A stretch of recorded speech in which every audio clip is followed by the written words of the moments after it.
तो दोस्तों स्वागत करता हूं आप सभी का आज के इस क्लास में। दोस्तों आज के इस वीडियो में हम बात करने वाले हैं क्लास 12th का मोस्ट इम्पोर्टेंट क्वेश्चन 2025 के लिए।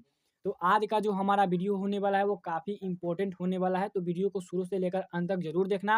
अगर आप शुरू से अंत तक देखते हो तो आप एग्जाम में बहुत अच्छा मार्क्स ला सकते हो। तो चलिए हम लोग वीडियो को स्टार्ट करते हैं।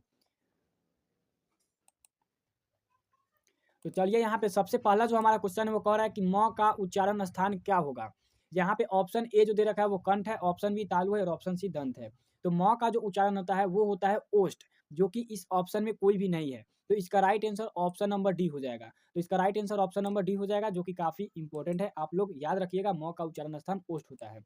चलिए 2 नंबर क्वेश्चन कह रहा है कि कोष्ठ में अंकित विराम चिन्ह है। अब जो कोष्ठ में ये जो आपको दिख रहा है वो किसका प्रतीक है? प्रश्नवाचक या फिर विराम या फिर योजक। तो ये जो चिन्ह आपको दिख रहा है वो योजक का चिन्ह है, तो जो कि काफी इंपॉर्टेंट है, कई बार बोर्ड एग्जाम में ये पूछ चुका है। चलिए उसके बाद अगला प्रश्न को हम लोग देखते हैं। यहाँ पे 3 नंबर क्वेश्चन कह रहा है कि हिंदी में व्यंजन वर्ण की संख्या कितनी होती है।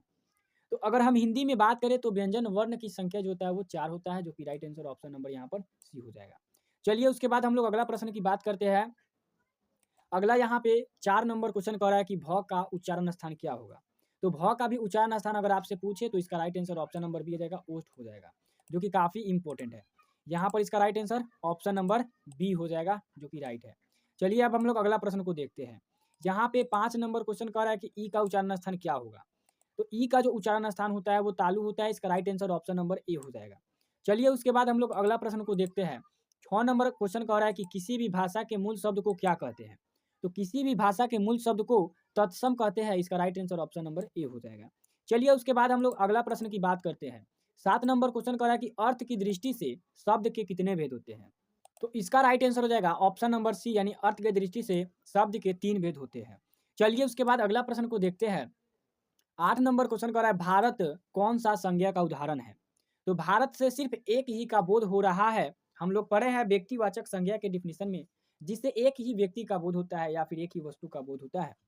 तो भारत एक ही चीज का यहाँ पे बोध करा रहा है, इसीलिए इसका right answer option number B हो जाएगा, व्यक्तिवाचक।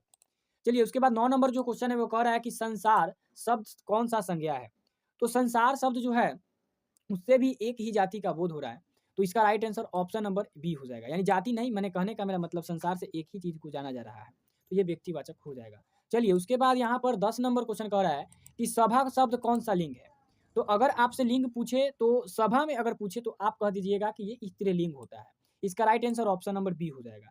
चलिए उसके बाद यहाँ पे 11 नंबर क्वेश्चन कह रहा है कि भवन शब्द कौन सा लिंग है। अब भवन आपको बताना है, तो भवन जो है वो पुल्लिंग हो जाएगा, इसका right answer option number A हो जाएगा। चलिए उसके बाद हम लोग अगला प्रश्न को देखते हैं। यहाँ पर 12 नंबर क्वेश्चन कर रहा है कि वह कलम से लिखता है, किस कारक का उदाहरण है। तो कलम से जो लिख रहा है वो बिछराव के लिए नहीं है, इसीलिए ये करण हो जाएगा, क्योंकि कर्ता ने कर्म को करण से होता है, आपादान से भी होता है, बल्कि बिछराव के लिए, यहाँ पर बिछराव नहीं है, इसका right answer option number A हो जाएगा। चलिए उसके बाद यहाँ पे अगला प्रश्न कर रहा है वह जाएगा किस काल का उदाहरण है। आप लोग आसानी से बता सकते हैं वह जाएगा यानी वो भविष्यत काल का उदाहरण है, इसका right answer option number A हो जाएगा। चलिए उसके बाद अगला प्रश्न को देखते हैं। अगला प्रश्न यहाँ पे 14 नंबर कह रहा है पर्वत शब्द का विशेषण क्या होगा। तो पर्वत शब्द का विशेषण आप लोग देख सकते हैं, बता सकते हैं, इसका right answer option number B होगा, पर्वतीय होगा। चलिए उसके बाद हम लोग अगला प्रश्न को बोलते हैं। अगला प्रश्न यहाँ पे आया है कि खर्च का विशेषण क्या होता है। तो खर्च का विशेषण अगर आपसे पूछे तो आप कह दीजिएगा कि खर्चीला होता है, इसका right answer option number B हो जाएगा।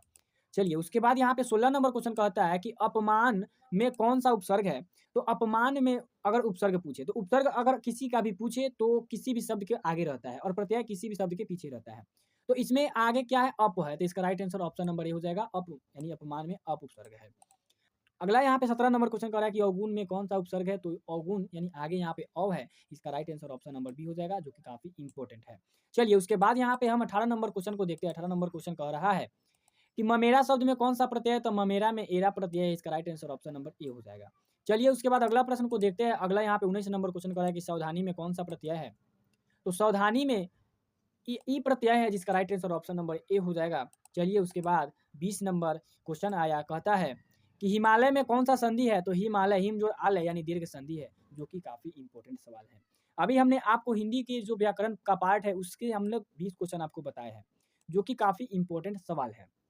तो मैं उम्मीद करता हूं कि आप सभी को बहुत अच्छे ढंग से समझ में आया होगा, और लास्ट तक बने रहने के लिए एक बार दिल से आप लोगों का धन्यवाद। तो इसी के साथ मिलेंगे अगले वीडियो में, तब तक के लिए जय हिंद, जय भारत।